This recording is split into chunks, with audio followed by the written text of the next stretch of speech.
Now, my promise to you is clarity. You still got to work out the specifics for you. But here's the template that went off like, bam, that fast. I suddenly saw our problem.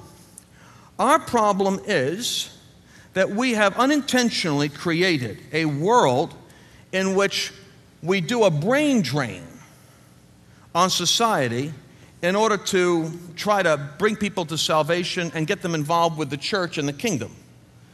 We don't really think about, when I use the word brain drain, that's rather intentional but ugly terminology. You know where I got that from? South Korea.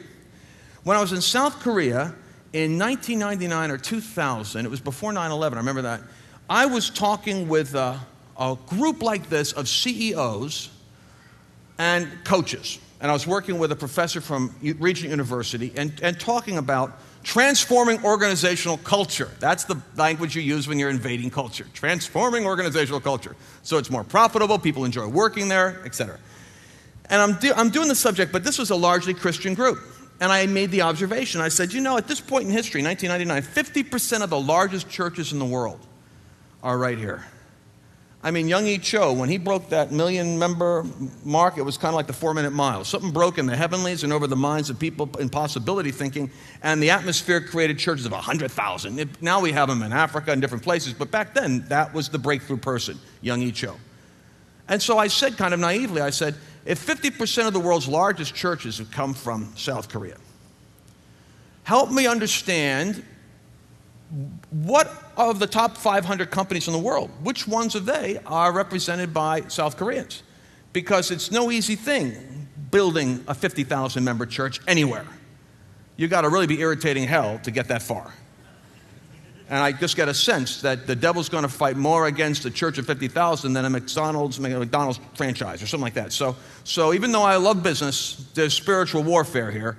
If you could do that, what do you do in business?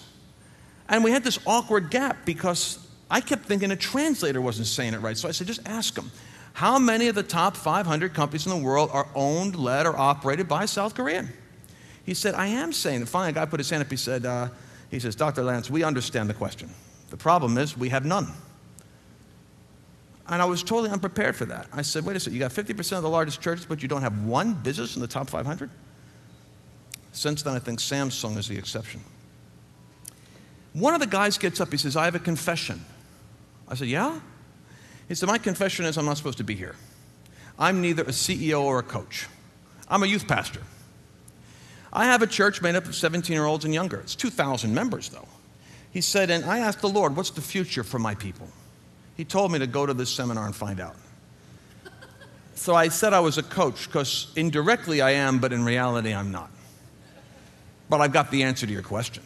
I now know why I'm here. Now watch what he says. He says to me, we have gone to all of these fields with evangelism, taken the very best and brightest and highest level converts we can, and recruited them to help become leaders within our cell churches. And in a sense, we have drained the talent out of those mind molders in order to build mega churches. The problem is we haven't touched the nation.